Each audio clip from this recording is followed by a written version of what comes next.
Hello everybody and welcome back to Dawncaster. Today we are going to be playing one of my favorite builds in the Sunforge and Dawncaster in general, and that is Cleaver Hunter, using the Devour Vitality card to boost our maximum health to absurd levels.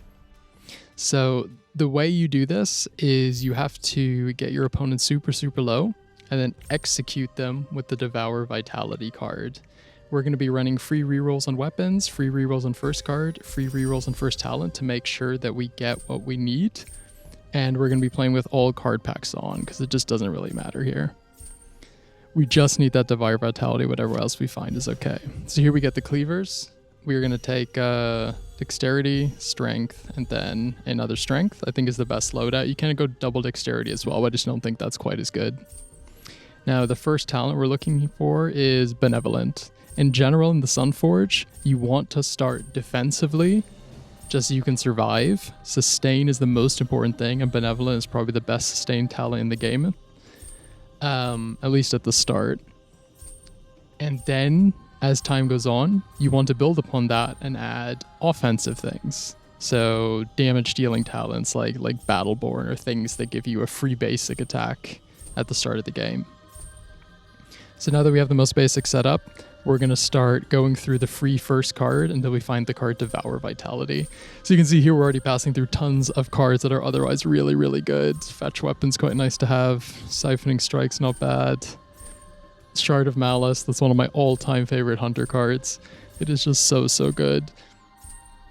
So yeah, unfortunately I have to pass up on a lot of good stuff here. Though it's not possible that we're going to see it again later either. But yeah, I just have to keep on going until we find that Devour Vitality. Beautiful. There it is. So the way Devour Vitality works is you have to execute your opponent with it, which means it needs to deal the killing blow.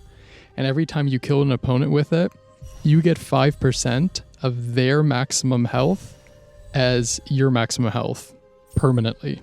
So basically, the bigger the opponent is, the more permanent maximum health you're going to get from them. So you're kind of playing this game where you're trying to get the opponent low but not kill them to get the killing blow in. The other kind of cards that we want now are, Shard of Malice, we got it again, are cards that can protect us, that can help us set up for the one big Devour Vitality hit.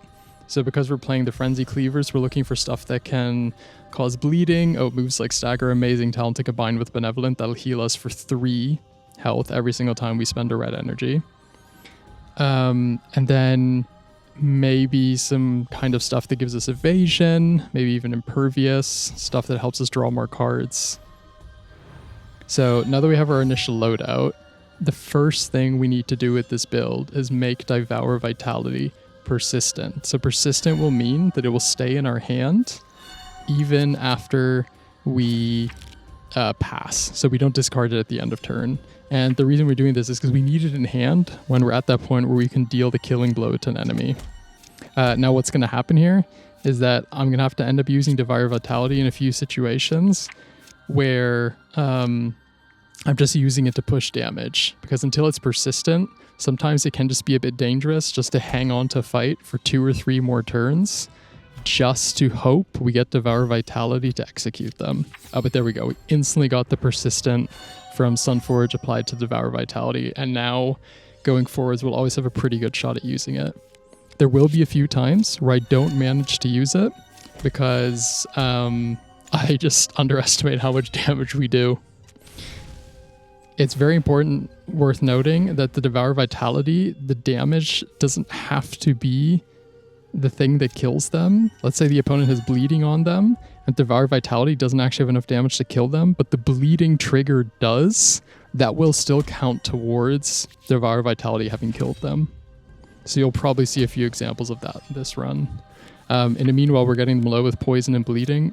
There we go. There's our first Devour Vitality kill. You can see at the bottom left though it says +2 health. That means we now have +2 maximum health going forward. These amounts are going to get bigger and bigger as the fights go on. We're taking extra free rerolls there. The point of doing that is you want to always have at least 5 extra rerolls in case you run into the imbue option.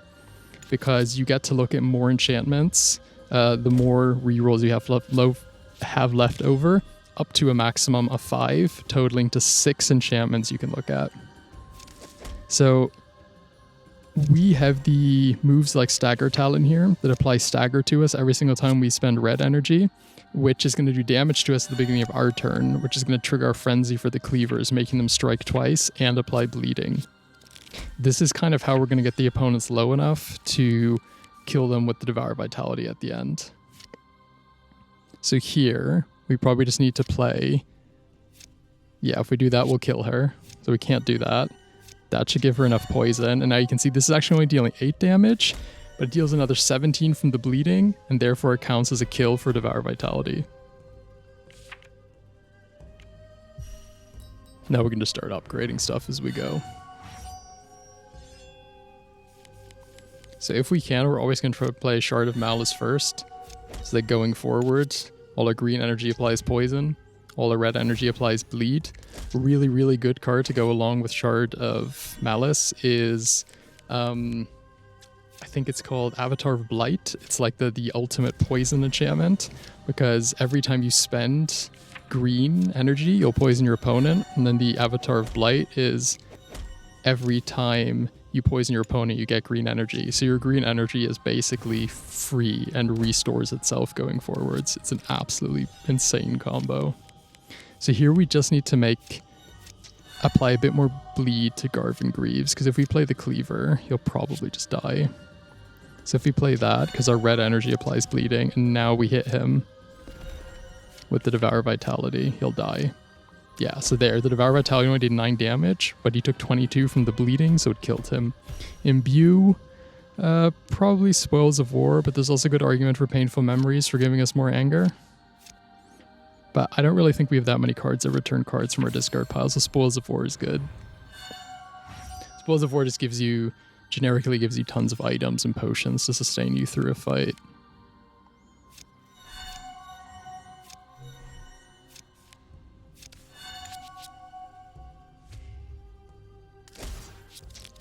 Count of Despairing can be really hard to execute because he has this mechanic where he puts up these mirror images of himself, and they basically mean that there's a certain % chance that you're not going to hit him. Like right there. So do you see at the top right, there's that little 4 number? That means we have, I think, a 40% chance to, or 20%? I think it's 10% per mirror image. So sometimes, even though you could have executed him, it just doesn't hit. So we're just passing the turn here because we have enough health and sustain that I believe we can just risk shuffling through our deck until we find Devour Vitality again to kill Canvas Baron. If this were a tougher enemy, I would probably just try and kill him with something else. There's also a good chance that he just kills himself to poison here.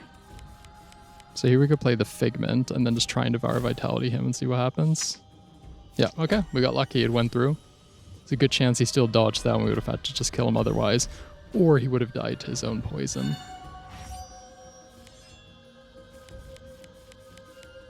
So you see all of our sustain coming in here. Like, we're still at full health. We're basically over-healing at this point, and this is mostly due to the Benevolent Talent combined with moves like Stagger. If you're playing Warrior or Hunter, maybe even Knight, that combo, those two alone can get you through like the first 2 portals. Yeah, so here we just pass. We take a little beating. And then Devour Vitality should be able to do this for us. Ideally, we play the 2 Surges first just to gain some more life. Actually, doesn't quite kill her. So if we play Festering Wounds, we play that. Yeah, now she has enough bleeding that we can kill her. I won't play that. No, that will just... Yeah, that'll get her. There you go.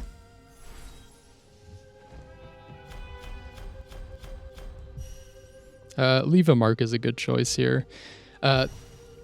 Cards with Marked are extremely, extremely good in the Sunforge because there are a few enemies that use a ton of armor, and being able to mark them and permanently prevent them from getting it is really strong. But the strongest part about it is it negates the Spine's defensive ability, which is completely built around armor. So the way the spine works is every time they take damage, they also gain that much armor. So you kind of are always, in a way, only dealing half as much damage to them. If you mark them, though, they don't gain the armor at all. And you can, all the damage you do just counts, basically. These guys can be a bit tricky to execute because you're a 9, they swap between you're and 9, so they sort of have 2 health bars. Doesn't matter which one you kill, they both die. But the problem is now they basically have a full health bar again. And you kind of have a choice here. You can either just ignore this health bar and just pass and keep all your energy, or you can just try and get them low and kill them. Which, as you can see here, if I had 1 more energy, if I hadn't played that last card, I could have just executed them.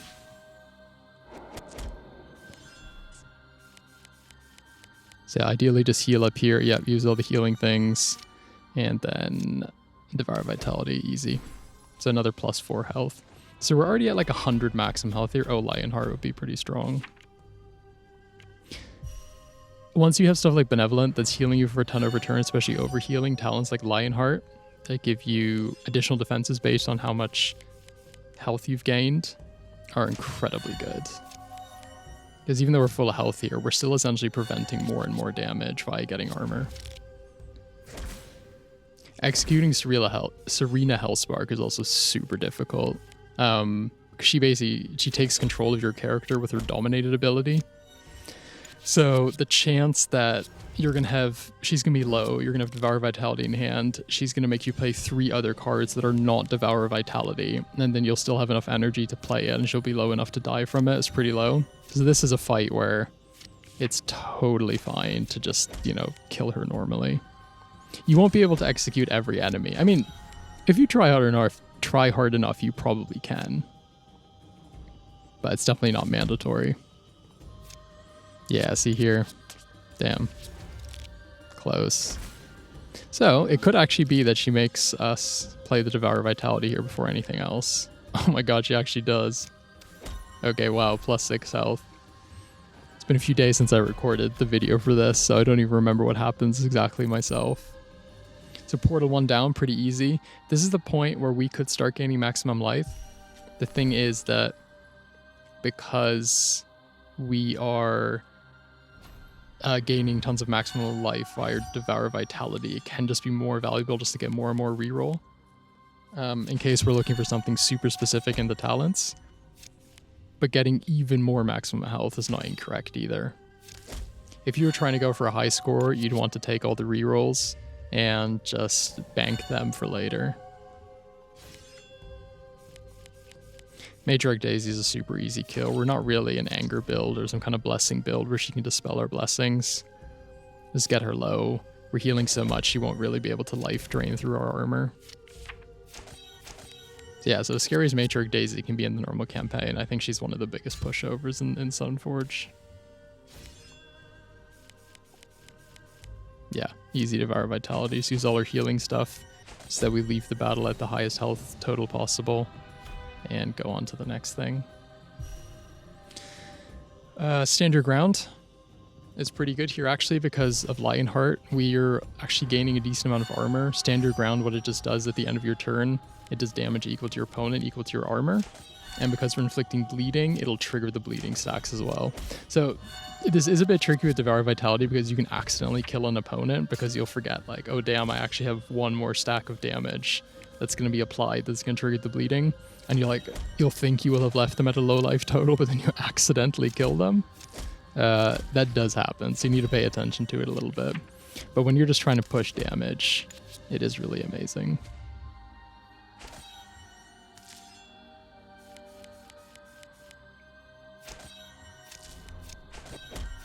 Devour. Nice. Bleed is really good against the Ursa because he has that spirit barrier where he only takes as much damage as you have hit him total times in that combat, but the bleed gets around that. So even if he has a spirit barrier like 3 and you're only doing 3 damage via your, let's say your cleavers, if your bleeding's at 10, it'll still do the additional 10 damage. So yeah, bleeding, burning, stuff like that is super strong against Ursa.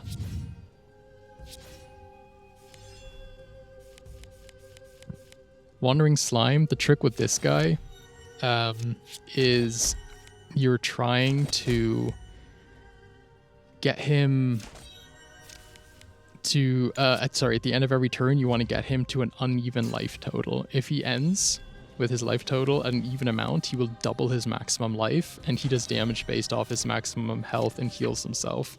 Now, if you're playing Devour Vitality, there is an incentive actually to let him do that 2 or 3 times so that he has a super high life total. So when you execute him, it actually gives you like tons and tons and tons of maximum health. I think in this run I was a little bit too scared to do that, and I just went in for the kill. But if you're careful enough and you know what you're doing, you can get like hundreds of maximum health from the Wandering Slime. So we only got 7 here, but there was definitely potential for a lot more. Pick up a few upgrades for your stuff while you can. Especially for the Cleavers, because they hit twice. Every upgrade you do basically counts for 2.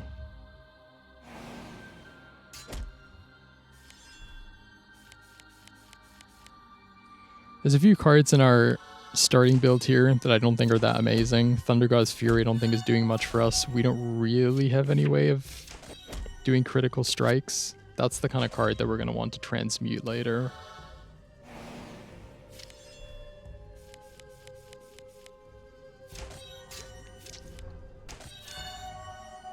Yeah, so here we're going to start dealing... Yeah, see, we almost accidentally killed him there with... Stand your ground card. Our armor triggered damage, but here we just play this. Yeah, the bleeding triggers and kills them. Plus 6 health. So we're about 130 now. Oh, imbue, what do we get? Nothing too amazing here. I'd probably take Righteous Blades just for the free basic attack. It's never bad to have, is it? We're never going to have any divine energy with this build, so we're not going to trigger the burning. But yeah, it's a good start.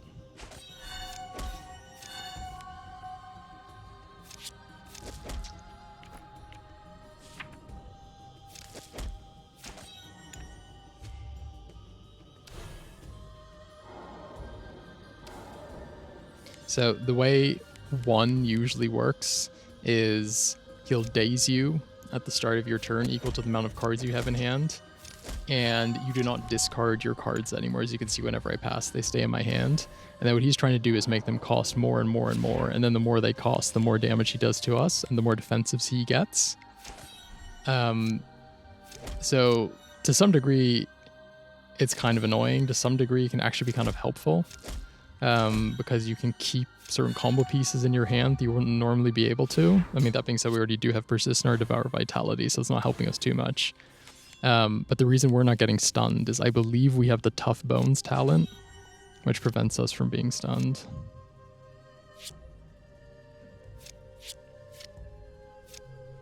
Yeah, we're just trying to get his barrier low here, so our Devour Vitality definitely connects. Yeah, Blood Trigger kills him, plus 13 health. So here I would probably just take more maximum health. We're already sitting on 10 rerolls. We already have the cornerstone cards for this build.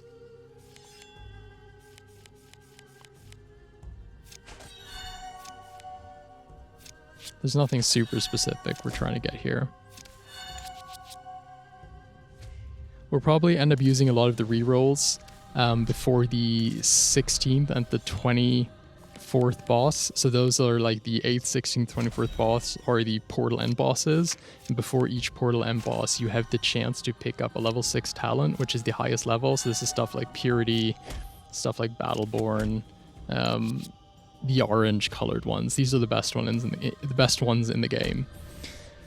So if we know what we're looking for there and we have rerolls, we're like not guaranteed to find them, but we have a pretty damn high chance. So finding Purity would be pretty sick. Purity and Battleborn. Omniscience would be great too. I mean, just drawing extra cards is always nice. Nice. Plus 19 health. See, that's huge already. Make something reliable. Make Devour Vitality reliable. Oh, this is also a good chance, yeah, to transmute that Thunder God's Fury. Another Devour Vitality. Bury Alive basically just draws us 3 cards from our discard pile. I mean, why not? It doesn't have any like special synergies with our build, but drawing 3 cards isn't... It's not like it's bad.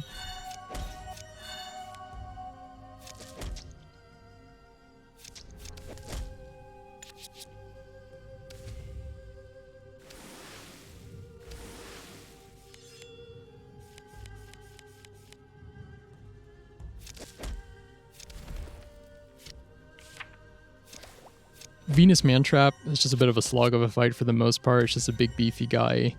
But he does have this ability where at the beginning of your turn he randomly discards a card from your hand. And if you're unlucky enough, he will discard your Devour Vitality and you just kind of have to cycle through your deck until you find it again.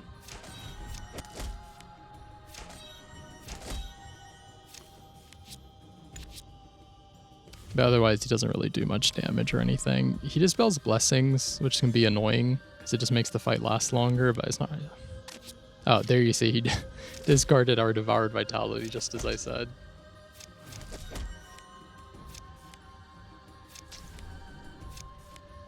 So most of these other cards that we have, by the way, like Headbutt, I mean, most of them are pretty interchangeable. They're just additional damage dealers. The real thing that counts here are the Cleavers. Oh, okay, wait, here we get to choose a really, really good talent. We could take Purity. Okay, we took Purity. We'll look for Battleborn later.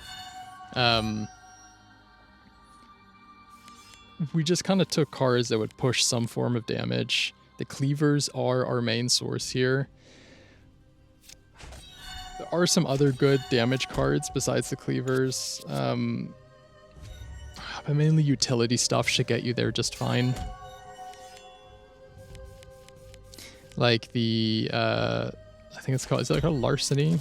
That thing with the 3 energy in it. That can, for instance, steal energy from your opponent. So if you're fighting against an opponent who racks up tons of energy before they kind of unleash it all in one big turn, Larceny is really good because you can pull the energy from their pool.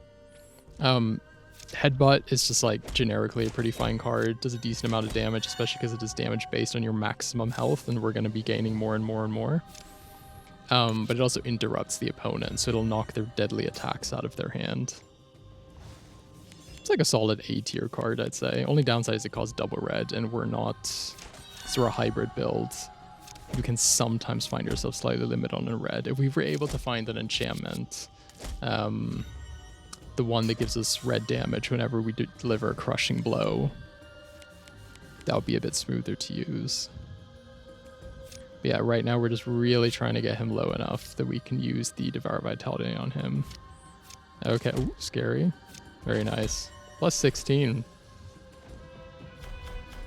Yeah, we're already getting really beefy. So we have like as much health now as most normal builds would have. Like 2-3 bosses before the spine, and we're only halfway through, you know? This just gives you so much natural defense against any boss. What's also really good for is, you know, the way you lose against the spine tends to be that it applies more doom to you than you have health, and if you just have a huge health pool to go back on, you can afford to just tank a lot more doom and then just heal back up to full the next turn. So at the moment, while we do have very strong kind of small intermittent healing, you know, we're going 3 here, 3 here, 3 here. Now that the opponents are hitting a bit harder and our health pool is a lot bigger, you can see that we're not getting to full health all the time anymore. So this would not be a bad time to find a card that can do like one big heal all in one go. So a card that would let us summon something like a Reaver that would heal us for our missing health. That could be really good. The Grit talent is also super strong because it also heals you percentage based how much health you've lost. And because we have such a huge health pool, let's say we lost 75%, the amount of missing health we'd have would be huge, right? So something heals us for percentage missing, be broken. Plus 9, easy. Probably just upgrade here. Yeah. It's kind of fun watching myself play, see what I do and what I don't do. See if I agree with myself from like a week ago.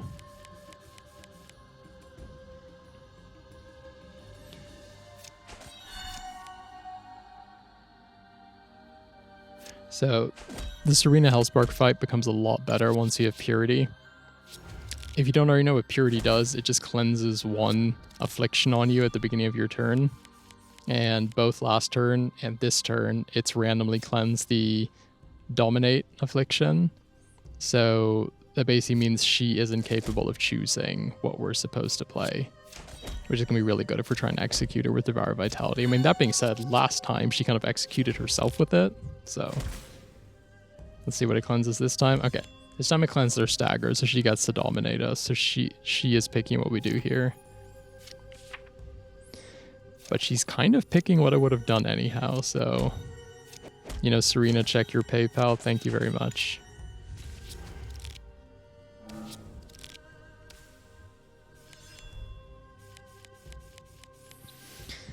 Okay, we got a Jinxed on us. That won't stop our basic attacks, though.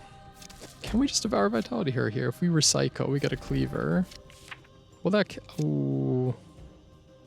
That would kill her. Yeah, because the Cleavers would strike twice for more than 36 bleeds.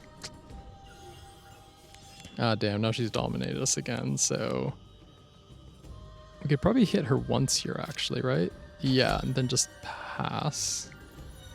Yeah, now we just pass. And just hope that we cleanse the Dominator next turn. So the thing is, just because she's picking the cards you need to play next does not mean you need to play them. You can just pass. Oh, so yeah, here we cleansed it. So we just try and heal as much as we can.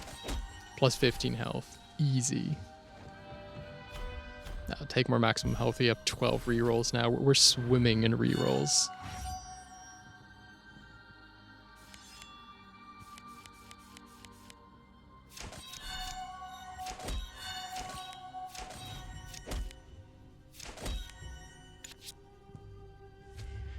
Kai's is a bit of a funny fight. The only thing you need to watch out for is how much anger he has when he triggers his rebirth. So you always need to kill Caius twice, and the first time you do it, he will come back with half health, and he will apply a bunch of frozen to you.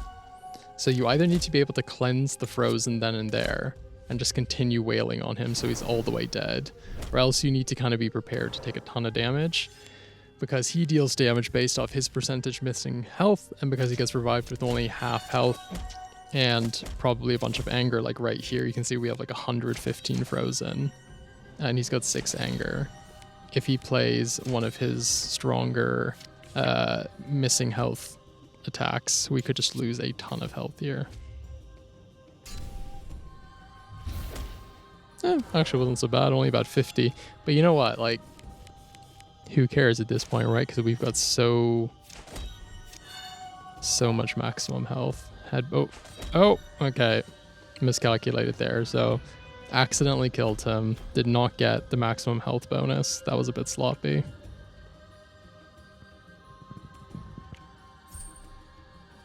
Not even sure what I'm looking for here. A transmute on the exterminate might be good. Not really sure the festering wounds is doing that much for us either. Battle command is the right pick here. None of those are very good though. Battle command is more like an armor card. But we are playing a lot of basics. It will give us a little bit of extra defense. It'll also give us fortify, which means we get to carry our armor over to the next turn. So our stand our ground will overall end up doing more damage.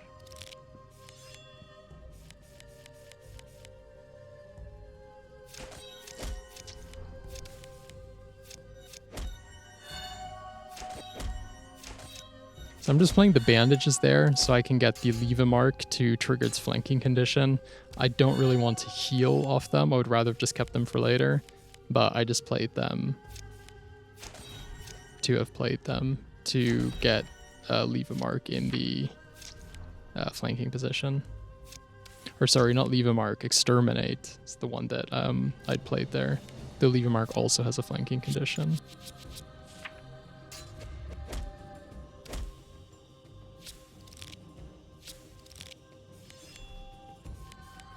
Might be able to execute them this turn. Cleaver should do a ton of damage now. Yeah, one more Cleaver maybe. Now we can devour them. Plus 15. It's basically like getting a free maximum health boost every time we kill someone.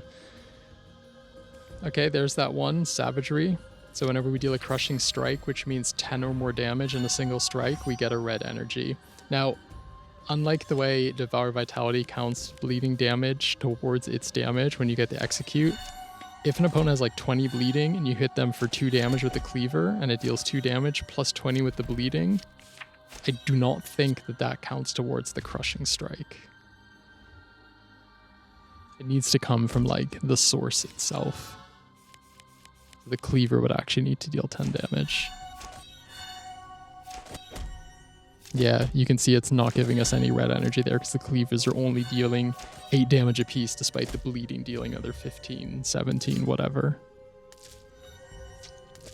Only thing to watch out with Boulderback is that reflect he gives himself.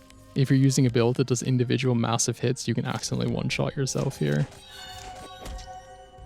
Reflect basically just throws the damage back at you. So if you're doing like 300 damage apiece, you don't pay attention, you'll just kill yourself.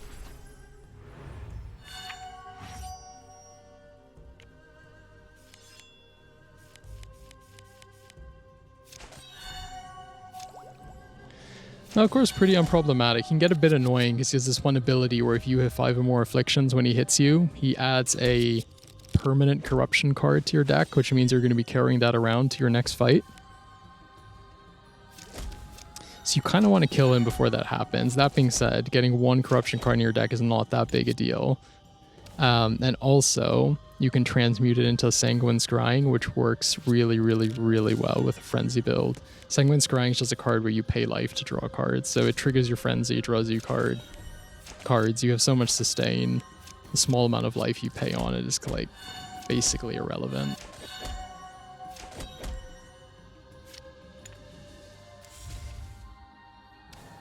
So you see here we have fortified, so we're going to carry this armor over rather than lose it at the end of turn.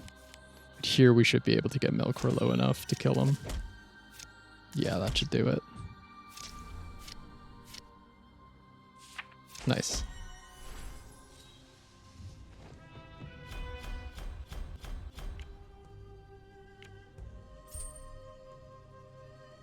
Not entirely sure what I'm looking for here. Maybe a transmute? Get rid of this larceny. Which is like a fine card, but not amazing. Just take upgrades, push some more damage. Especially if we don't manage to get Battleborn later. We're going to be really, really happy if we have upgraded cleavers. Thing is with the spine is you either need some kind of cheesy gimmick like Deep Wounds or the Supernova enchantment on the Arcanist to kill him. Or you need a build that can just do exponentially more and more damage. So like the Ascended Arcanist with the where you bury cards and you kill them with Sun Lances. It's really, really good for that. And Battleborn naturally just gives you more and more damage as time goes on.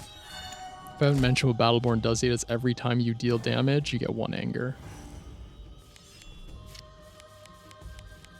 It's probably the best talent for just dealing damage in the game.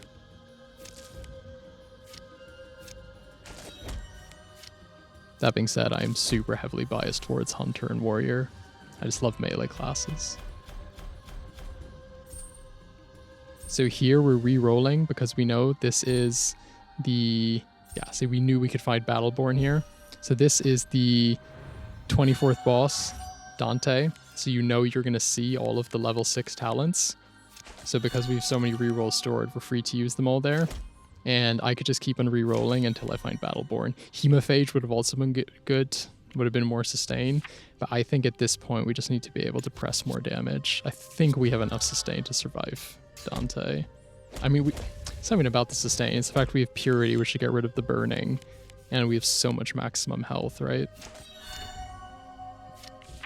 Also, being able to steal his energy there is pretty clutch.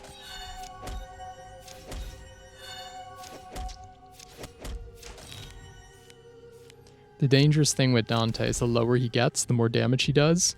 So if you like do have one combat where you deal tons and tons and tons of damage to him, and you get him all low, you'll just come out with this percentage missing health based attack and just like one-shot you. It hurts.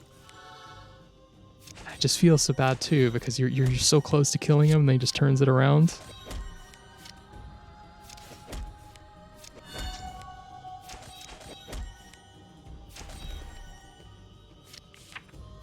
Yeah, we're just absolutely murdering him here. That being said, I think I remember... Yeah, so...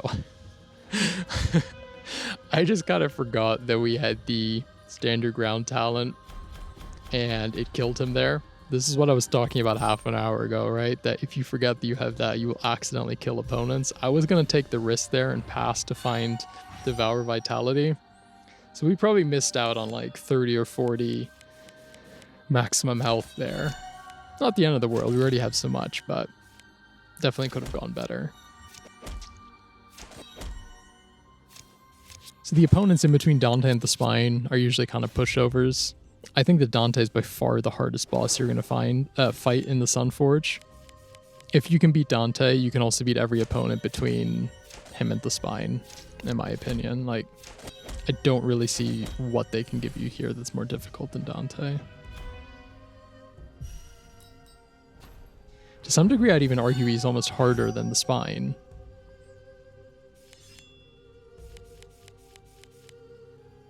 Because you just have fewer cards, fewer talents when you face him. He's just a bit more tricky, right? At the end of the day, the Spine is very straightforward, and he doesn't do anything super clever. Oh, wow. We just took a lot of damage there. That was basically like a full Anger Amber Overseer hit, wasn't it? Yeah, it must have been like 100 damage. Oh, there we go. So he accidentally killed someone again with Stand Your Ground. Pumping up the maximums here. We still have 10 rerolls. There's no need to take anything else. So Baltier Hildoon is a bit annoying because she cannot bleed. Is she undead? I don't know if she's undead or she has something similar, but undead opponents basically can't be stunned and they can't bleed, which is super annoying. So our main source of damage doesn't even work here. It's also a bit scary because she is applying Frozen to us that doesn't cleanse itself between turns. And because our Cleavers have quite low inherent damage, this can actually take a while. Oh no, wait, look at... She does actually take bleeding. Maybe she just can't be stunned. Must not be a proper undead then. She looks pretty freaky.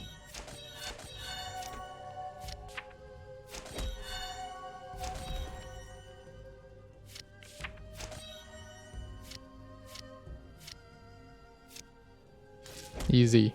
20 maximum health.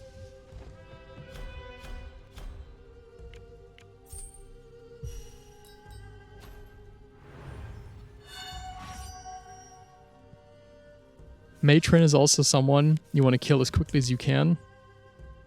She kind of reaps your maximum health and turns it into... I think she heals herself with it. Basically, if the fight goes on too long, you just lose. But now that we've upgraded our Cleavers so often, most of them are dealing crushing strikes, so we basically are going to be able to play out our hand every turn, which means we're pushing pretty crazy damage.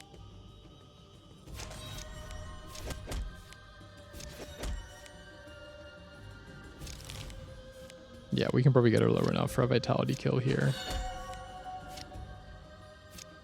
Nice. Imbue. None of these are really that good. I might take Killer Instincts. I would actually take Arcane Coil here. Okay, I think, now that I look at it again, Arcane Coil was the right choice there. The reason is, now that we have Battleborn, we have tons of anger, and you can think of Arcane Coil as just like another way to deliver damage via your anger. So it's gonna, Arcane Coil is gonna summon a lightning bolt for you every turn. And the lightning bolt itself does like pathetic damage without any kind of chain synergies, which we don't have. But if we just have like 50 anger, at the bare minimum, it's going to deal 51 damage. So it's just like another free damage source if you're playing something with a ton of anger. The same goes for if you manage to get the lightning totem and you just get that one free zap every turn. If you have anger, it'll at the bare minimum deal your anger plus 1 or 2 damage. Just like an anger delivery card, basically.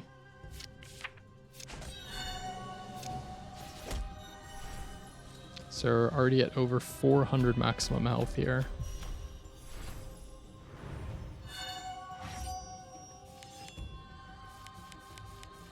Probably have more health than a lot of these boss enemies. Yeah, see, our headbutt is dealing like 100 damage now around its base because our maximum health is so high.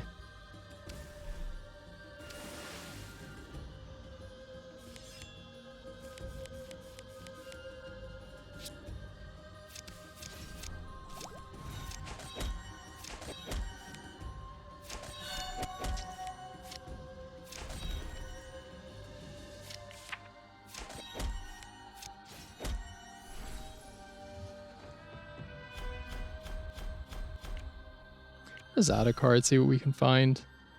I mean, Ghost Wound. I love Reaping cards. I just love the idea of them. They're so funny. What Reaping does is when you hit an opponent with a Reaping card, it'll reduce their maximum health by that amount. So you do 20 Reaping, their maximum health literally gets reduced by 20 permanently. This is really good against opponents that have some kind of... who are always healing themselves. It's also just funny if you hit an opponent enough and get them down to like 5 maximum health and you just look at them and you're just like, yeah, you used to have like 500, didn't you? Where'd it go, huh? Where'd it go? Should be able to get them low enough for Devour Vitality. There we go. Almost at 500 now. So here we're definitely re-rolling because, again, this is the last portal before the spine. You can see all of the notches have gone golden except for the final one, which means we can find level 6 talent. So this is the time to re-roll. So the first thing we want to do on the spine here is get him marked. Probably more of an it. Not really sure if a spine-like being has a gender. Yeah, here we get them marked, and now their armor ability is not going to trigger anymore for the rest of the game.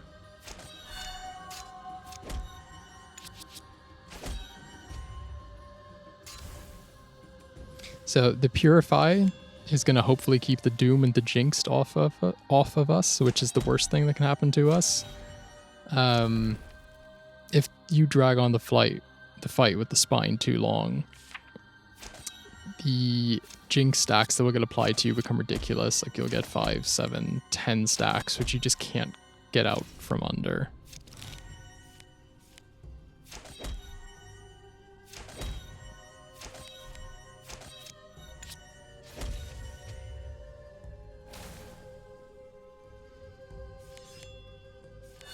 Oh, so do you see that little purple skull in our action bar there, and how when we played that card, we got a corruption added to our deck?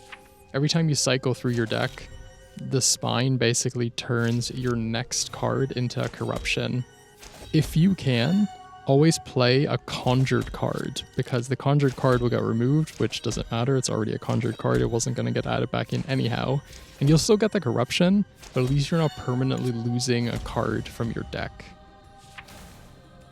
So here we're actually dealing a ton of damage to the spine, not really via our cleavers or anything, but with the standard round, because we're healing quite a lot here and just gaining a ton of armor.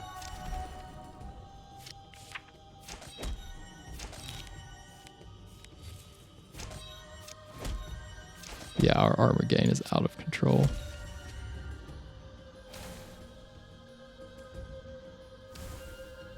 No jinx, no jinxed. Okay, so here I need to play one of the conjured cards first. Yeah, the conjured cleaver is optimal for this. You see how many hundreds of stacks of armor we have? That's how much damage we're going to deal to the spine every time we pass, plus the bleeding. So that was like 800 something damage. And now we have 749. So we now got 6 jinxed on us. Our basic attacks will still go through jinxed. And I think if we just pass here, our armor will just kill them. So, no Devour Vitality on the spine, but a victory nonetheless. I mean, that's basically how that build goes, you know? You just keep on devouring Vitality, you keep on absorbing your opponent's maximum health. Eventually, you kind of outgrow them. You become their boss, you know? They're coming to your realm. And you just chop away at them. Cards like Headbutt that scale with your maximum % health can be very strong. Other cards that scale with your missing health can be really strong. And then getting Battleborn, especially if you're going Cleaver with this, is a big priority. You can play Devour Vitality with pretty much any weapon, and I would almost say no matter what build you're playing, if you see Devour Vitality, just take it. It will probably define your entire run. It's just such a damn good card. Once you get it, priority is make it persistent, and then whenever an opponent is low, just go out there and execute them with it. I hope you had a good time watching that. I hope that'll help you on your future Sunforge runs. And good luck out there fighting Dante on the spine. See ya.